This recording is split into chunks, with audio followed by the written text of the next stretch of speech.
오늘 말씀은 두 맹인의 이야기입니다.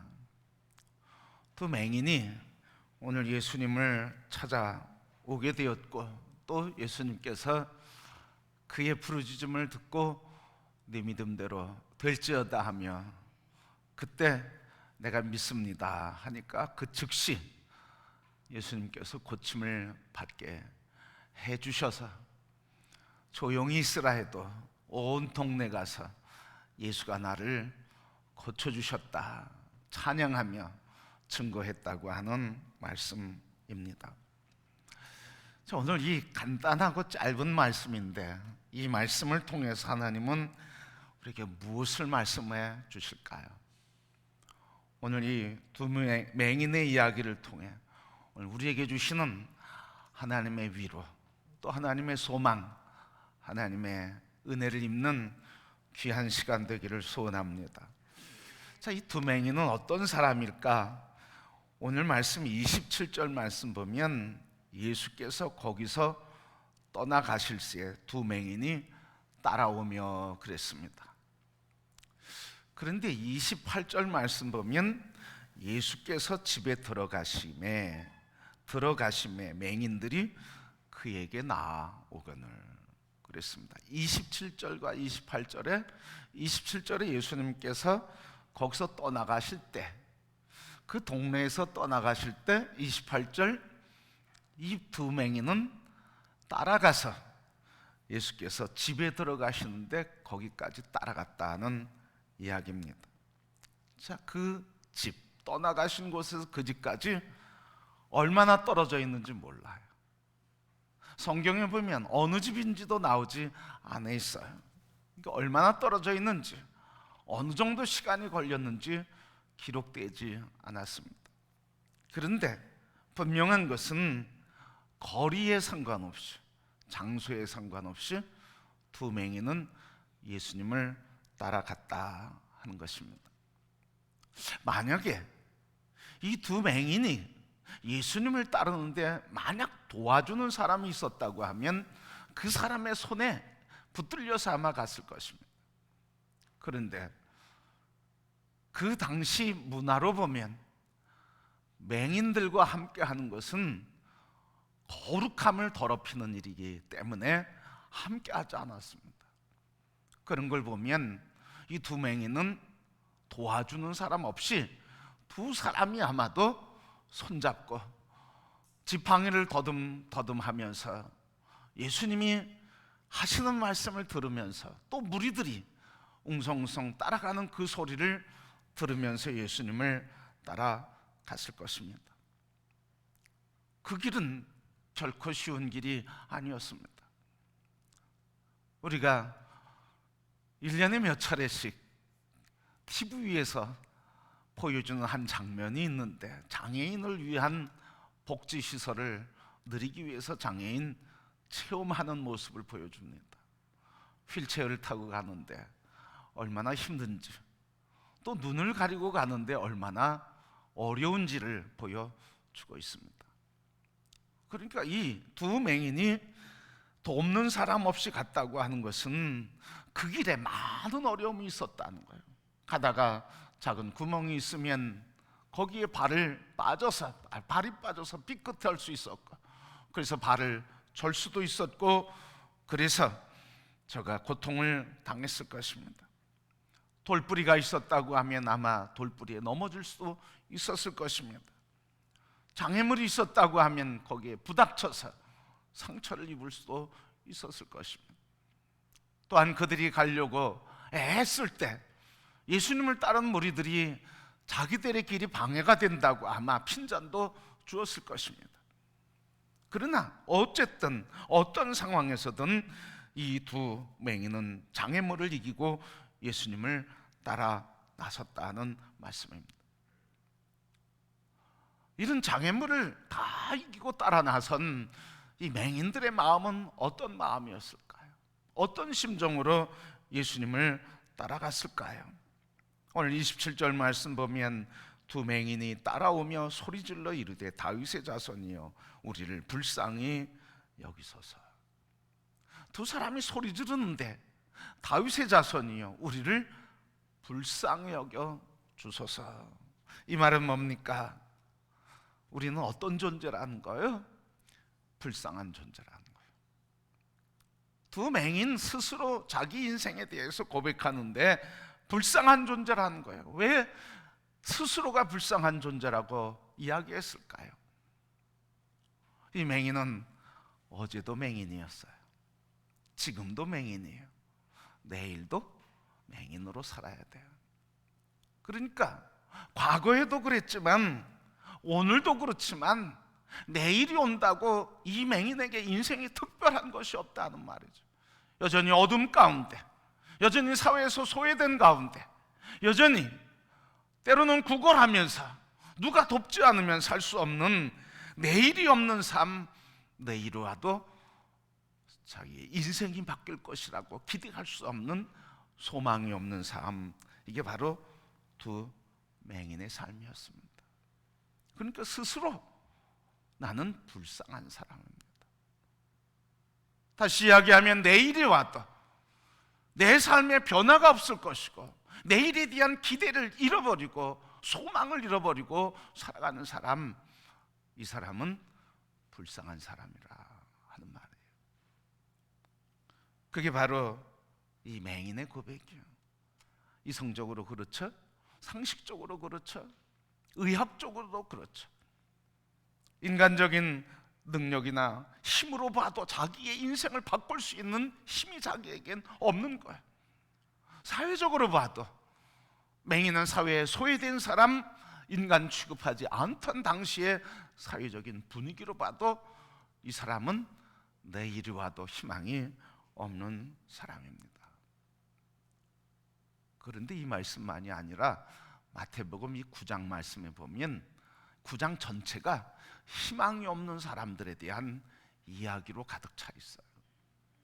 먼저 9장 앞에 보면 중풍병자의 이야기가 나옵니다. 혼자 움직일 수 없으니까 다른 사람, 네 사람이 들 것에 이 중풍병자를 데리고 예수님에게 나왔다고 하는 이야기입니다. 이 중풍병자는 희망이 없는 사람이에요. 스스로 삶의 길을 찾을 수 없는 사람이었습니다.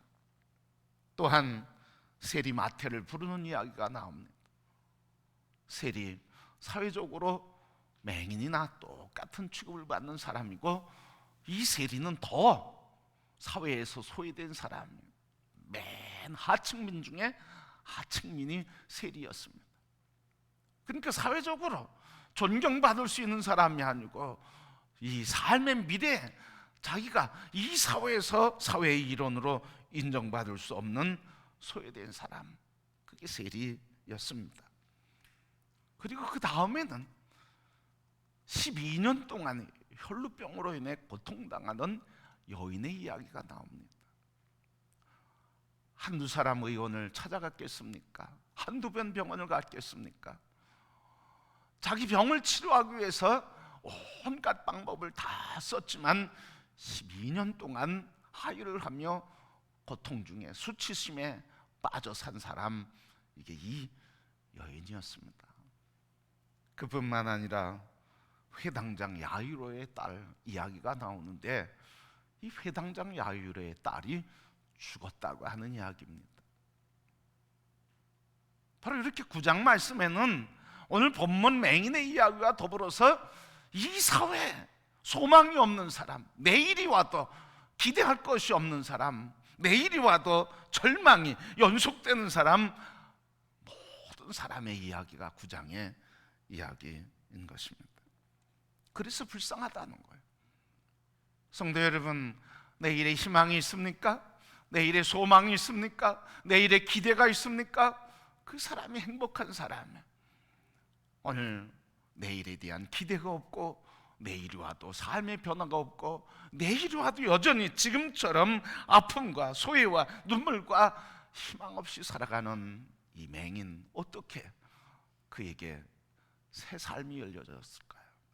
어떻게 그가 예수 그리스도를 찬양하는 증인이 되었을까요? 오늘 말씀해 보면 이 하나님의 은혜가 우리에게 있는데, 이 맹인이 삶이 전환될 수 있었던 데에는 하나님의 은혜가 먼저 있었다는 거예요.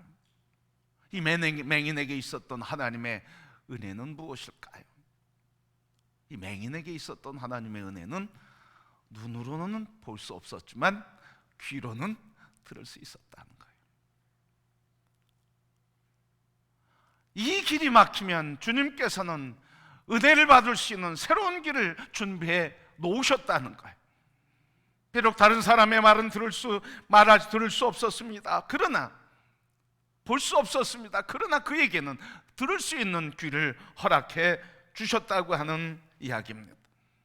그렇게 오늘 우리에게 불행이 찾아온다 할지라도 그 불행이 다가 아니라 불행을 이길 수 있는 선한 것으로 바꿔주시는 하나님의 은혜의 통로가 있다고 하는 사실입니다. 그리고 성도 여러분, 내 인생이 끝난 것 같고 내일에는 소망이 없는 것 같아도 하나님은 반드시 우리에게 하나님의 영광을 위해 지은 받은 우리를 통해 하나님 영광 받으시기 위해서 하나님의 영광을 이룰 은혜의 통로를 마련하셨음을 바라보시기를 축복합니다. 그래서 하나님은 항상 은혜의 길을 열어주셔요. 우리 골목길을 달리다 보면 골목길 들었으면 저 골목길 끝에 길이 없는 것처럼 보이죠. 그래서 거기가 막다른 골목 같아도 그 골목 끝에 가면 어떻습니까? 양쪽으로 길이 열려 있어요.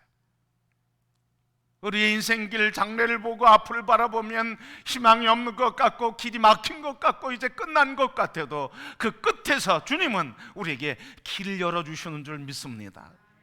그게 하나님의 은혜예요. 그렇게 어떤 순간에서도 우리가 포기할 수 없어. 어떤 순간에도 우리가 절망의 나락에 떨어질 수 없도록 하나님은 우리에게 항상 은혜를 베풀어 주실 은혜를 허락해 주시는 것입니다. 성도 여러분, 오늘 우리에게 주신 가장 큰 은혜는 무엇입니까?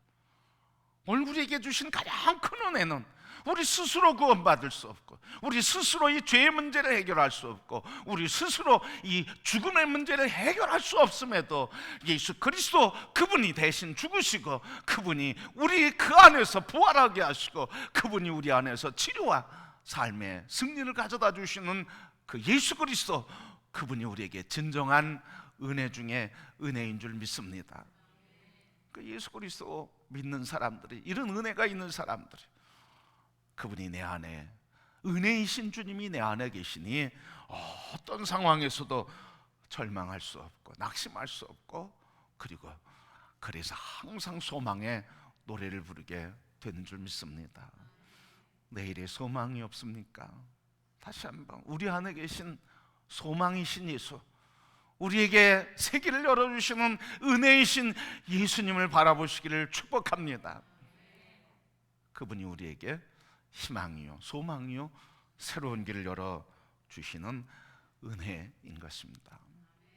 그래서 이 맹인이 내일이 와도 소망이 없었던 이 사람이 새로운 삶을 살 수 있었던 것은 전적으로 예수님이 은혜 되어 주셨기 때문입니다. 내게서 삶의 소망의 이유를 찾으려고 발버둥 치지 마시길 바랍니다. 내 능력에서 소망을 찾으려고 하지 마시기 바랍니다. 내 지적인 능력, 내 건강에서, 내가 갖고 있는 자원에서 소망을 찾으려고 할 때 우리는 그 자원이 떨어지면 절망과 낙심의 구렁텅이에서 인생을 끝낼 수밖에 없는 겁니다. 그리고 오늘 우리에게 참 은혜가 되신 예수 그리스도, 값없이 주시는 예수 그리스도의 은혜 안에서 날마다 이 맹인이 주님을 찬양했던 것처럼 소망의 은혜와 그 은혜의 기쁨 속에 회복되는 삶이 되기를 주의 이름으로 축복합니다. 자, 두 번째는 이 맹인이 어떻게 희망의 노래를 부를 수 있었을까 하는 거예요. 오늘 본문 27절 말씀 보면 다윗의 자손이여 우리를 불쌍히 여겨주소서. 바로 이 다윗의 자손, 나를 불쌍히, 우리를 불쌍히 여겨주소서 하는 이 말은 뭐냐면, 이 다윗의 자손이라고 하는 말은 이스라엘 백성들에게 메시아를 이야기하는 거예요. 그래서 이 다윗의 자손이 오면 역사가 일어나고 기적이 일어난다는 거예요. 이사야 35장 5절에 예언된 말씀인데, 그때 소경의 눈이 밝을 것이며 귀머거리의 귀가 열릴 것이니라. 다윗의 자손이 온다는 말이죠. 이새의 후손이 온다는 말이죠. 근데 그때 귀머거리의 귀가 열릴 것이고 맹인의 눈이 열릴 것이라 말씀한 거예요. 그러니까 다윗의 자손이요, 우리를 불쌍히 여겨줘서 이 하는 말은 이 맹인이 진정한 신앙의 고백을 하고 있다는 거예요. 당신은 메시아입니다. 당신은 나의 구원자입니다. 바로 당신이 나의 구원자라고 그렇게 고백하며 당신은 나의 생명 구원이라고 그에게 부르짖고 있는 거예요.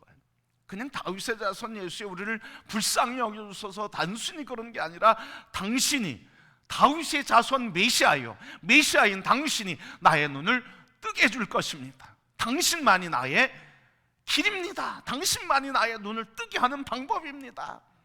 그렇게 고백하고 있는 거예요. 그래서 요한복음 14장 6절 말씀, 예수님이 말씀하셨어요. 내가 방법이다. 방법이라고 하니까 잘 이해 안 되시나요? 나는 길이요 진리요 생명이다. 길이라고 하는 말은 뭐예요? 방법이란 말이에요. 바로 내가 눈을 뜰 수 있는 길, 눈을 뜰 수 있는 방법은 오직 다윗의 자손 당신뿐입니다. 예수 그리스도, 이분이 다윗의 자손이요 메시아요 당신이 나의 눈을 뜨게 하시는 분입니다 하며 진리이신 예수님을 만나게 된 것이요, 진리이신 예수님을 발견하게 된 겁니다. 예수님께서 비유로 말씀하셨어요. 밭의 감추인 보화를 발견한 사람이 돌아가서 주인에게 그 보화를 다시 묻어놓고 돌아가서 주인에게 자기의 모든 값을 치러서 그 밭을 사지 않겠느냐. 바로 이 맹인은 진리를 발견한 거예요. 진리를 발견하고 나니까 예수님께서 출발한 곳이 어디든, 가는 거리가 어디든, 그 길에 어떤 어려움이 있어도 그분에게 가면, 그분을 만나면, 그분에게 붙들리면, 그분이 말씀하시면 내 눈이 뜨여진다고 하는 이 믿음으로 예수님을 달려가게 된 거예요. 성도 여러분, 바로 예수님께서 이 내일에 희망이 없는 이 맹인에게 희망을 준 힘이 어디서 오느냐. 이 맹인은 어떻게 희망의 노래를 부르며 그 길이 험한 길일지라도 그 길에 넘어지고 상처받고 그리고 그 길에서 어떤 어려움이 있어도 그 길을 갈 수 있는 힘이 어디 있었느냐. 그것은 바로 예수, 그분이 길이요, 그분이 희망이기 때문에 그분을 향해 달려 나가게 된 것입니다. 그래서 성도 여러분, 비참한 삶에서 벗어날 수 있는 길은 무엇입니까? 바로 다윗의 자손 예수, 당신밖에 나를 구원할 자가 없습니다. 당신만이 나의 구원이요, 당신만이 나의 메시아요, 당신만이 나의 희망이라고 그렇게 예수님 진리를 발견했기 때문에 이 맹인은 내일의 소망의 노래를 부를 수 있었던 겁니다. 여러분 안에 예수님 계십니까?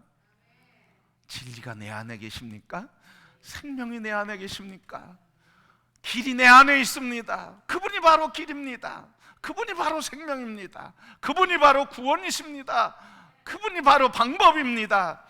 다른 것 가지 말고, 다른 것 찾지 말고 내 안에 이미 계시고 내 안에 계셔서 나의 길이 이미 되어주신 그분에게 달려갈 때 우리의 인생은 내일의 희망의 노래를 부르며 오늘의 고난과 어려움을 이겨나가게 될 줄 믿습니다. 예수님이 길이에요. 맹인은 이걸 발견한 거예요. 다윗의 자손, 당신은 나의 구원, 나의 길입니다.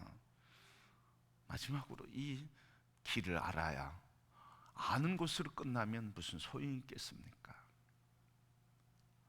알 뿐만 아니라 이 맹인은 진리이신 예수님께 나가고 진리이신 예수님과 교제한 거예요. 바로 믿음으로 예수님께 나갔습니다. 27절 말씀에 보면 27절 말씀 보면 어땠습니까? 27절 예수께서 거기 떠나가실 때 두 맹인이 따라오며, 맹인이 어떻게 따라간 거예요. 그 다음에 어떻게 했습니까? 예수님을 불렀어요.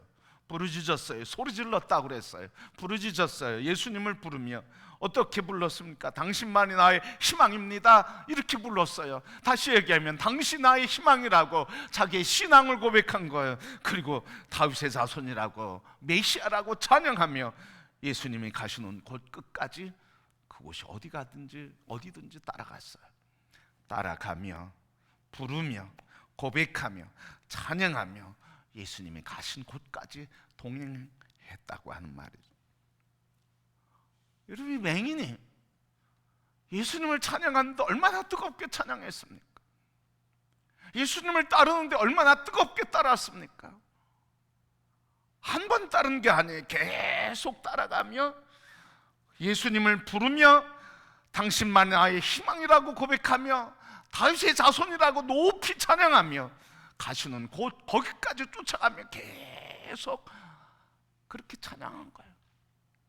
그러니까 이 맹인의 예수님의 찬양, 하나님의 찬양, 얼마나 뜨거운 찬양일까요?